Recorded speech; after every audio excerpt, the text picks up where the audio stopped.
Well, welcome to 20 Minutes with Mike. I'm so pleased that you're joining me today. I've got a great topic. We're going to be talking about time blocking and effectively how to be efficient during your day. So let's get started. I had a client the other day that was asking me about a struggle that he was having, and that was how to get things done. He was looking to have a more structured day, is really what it boiled down to, and he had, as we all do, a million things to do, and he was finding that he was being distracted by email and just stuff that happens in life, right? And he was asking me, well, how do I get these big ticket items done? Because isn't that really the problem? Is that a lot of time we sacrifice the big ticket items, the things that are really important to do, for the smaller items, like looking at your email or responding, to a message, or someone has a quick question. It's all these little tiny things that we wind up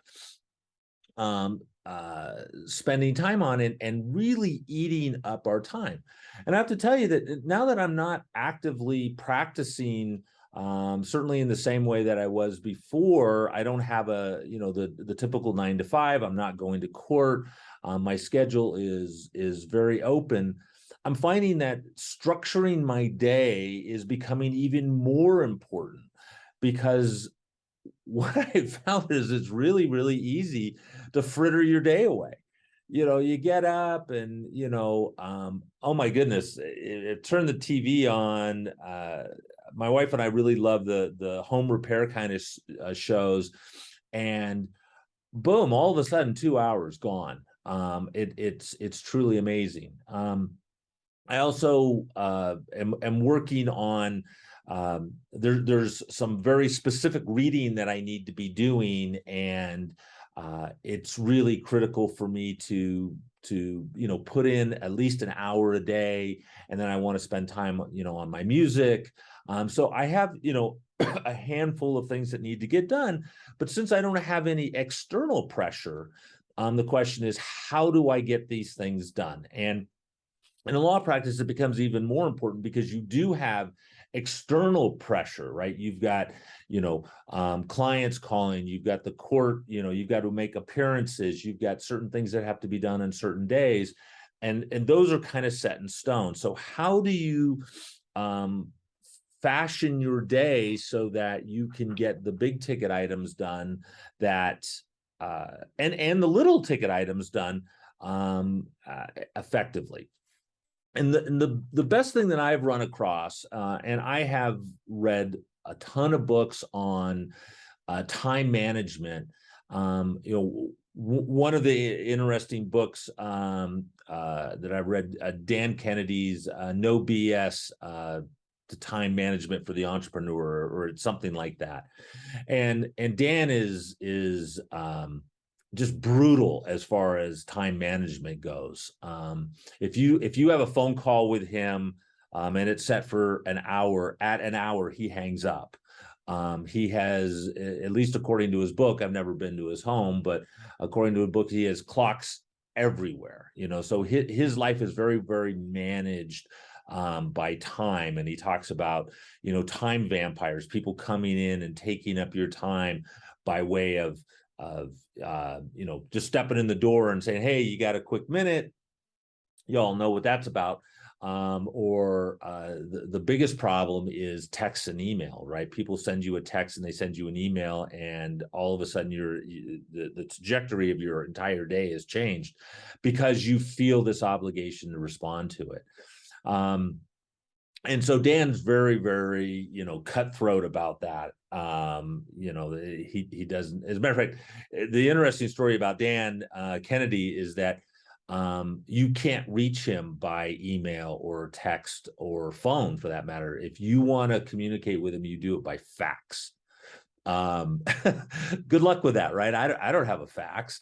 Our office doesn't even have a fax. So anyway, I think it's a really good read. I recommend that you read that. But I found it to be really harsh, but it certainly gave some good ideas. There's lots of other books on time management. Getting stuff done is another one. There's a bunch of them, but what I've kind of found to be the most effective for me and for people that I work with and teach is time blocking. And time blocking is really fundamental, but it requires a very simple piece of discipline. So what is time blocking? Well, simply time blocking is blocking off on your calendar, from 1 o'clock to 2 o'clock, I am going to work on this project. Okay. And where the discipline comes in is twofold. One, you have to actually time block it off. You got to write it down on your calendar. Or block it off. If you're using an electronic calendar, you got to block it off.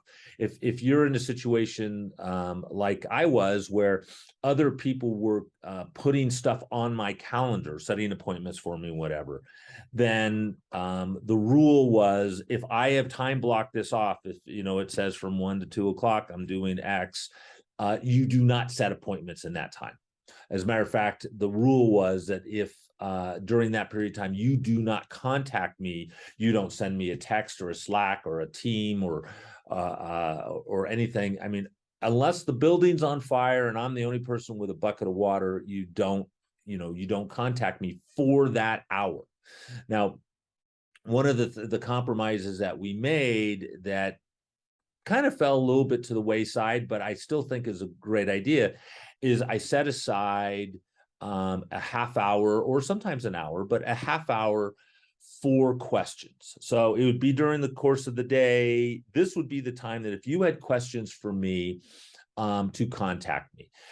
If clients that weren't urgent needed a phone call back, this would be the time that I would be doing that. So I had this set period of time that I would be available and make myself available. But during the period that is time blocked off for my work, you don't bug me. You don't interact with me. You wait, and it's extremely powerful if you're willing to do that. Now, here was the challenge. It takes discipline. One, you have to time block it, like I said. Two, you have to be committed to doing the work at that time. So my rule, and I still sit by this rule, is that I am going to work on that project exclusively for the entire hour. Let's say it's set for an hour. I actually, Tim Ferriss says that you should use longer periods of time. 90 minutes is probably optimal. 90 minutes is probably as long as you can go, with full concentration, but it allows you to get into the groove, because it's going to take you a few minutes to get in the groove and get rocking, and really get focused on what you're doing. So 90 minutes might be optimal, even 2 hours. What you don't do is you don't block off 8 hours, because you're never going to,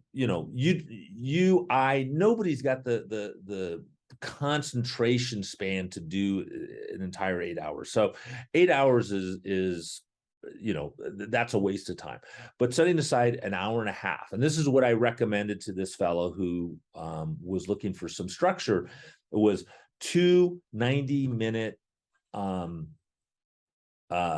blocks with a half hour in between, where he could go to the bathroom, get a cup of coffee, do whatever it is that the other stuff that needs to get done in life, give himself a little bit of a break, but then get back into it. The way his practice is set up, he doesn't have a lot of court appearances and such. His is much more motion work paperwork. And so the ability for him to really focus for 90 minutes at a time, with the understanding that there will not be any distractions during that period of time, will make a huge difference. And I'm going to be very interested to see how that works for him. But the discipline is that you've got to set your own rules, that you are going to work on that project for the entire period of time, whether it's an hour, 90 minutes, whatever it is, or until it's finished. If you finish it, then, great. Now you've got a little, so let's say you set 90 minutes and it took you an hour. All right. Well, now you got an extra half hour to, do whatever, you feel like you may need to do. But the point is that during that period of time, you do not look at your email. You do not answer your phones. You do not do that little quick whatever. You are extremely focused to the exclusion of everything else as best you can. I realize that's easy to say. It's a lot harder to do. It's very hard for me. I don't know if my ADD tendencies have gotten worse, but I find myself, my mind wandering, and that's where, for me at least, meditation has become very helpful, is the discipline to sit. So like this morning, I sat for 20 minutes. It was not a guided meditation. It was just 20 minutes. I sat there until the bell rang, and it's almost like exercise, right? I force myself to do that. And avoid any distractions. Thoughts were going through my mind, and I was thinking about, working on the stucco wall, and we're, building a coyote fence, and, and all of those thoughts would come through my mind, and I would just think, okay, thoughts, I'm just thinking about that, and then focus on the breathing, and then move on. I find that time blocking has a similar impact, in that stuff will pop into your head, and you got to just let it go. You can't follow it down the rabbit hole. You got to continue to stay focused on the project at hand.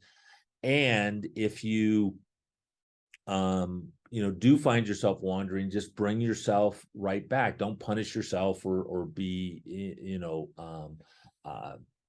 negative about it. Just move on. Just keep doing that. Now, here's the pro tip from my perspective: is the best time to set these things up is in advance. And I think I've talked about this before, doing your to-do list, your weekly to-do list, the Friday before.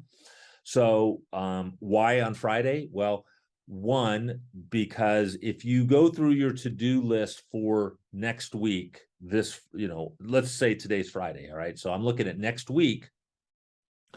One of the things I have to look at is, what did I get done this week? Did I get everything that was on my list done this week? And if the answer to that is no, I still have time to do something about it. So the problem with doing your to-do list on Monday morning or even Sunday night is that if there is something that you needed to do, especially if it was something really important, and you failed to do it for whatever reason, maybe forgot about it, or just got busy or whatever, you still have time to fix that. And I think that that's really, really important. It gives you a little bit more control. The second thing is that now you've set up next week, and you can start to time block. All right, I don't have any appointments. So today is Tuesday. I don't have any appointments set for today. So today was a really important day to time block. I wanted to do this show. I have some reading that I need to do.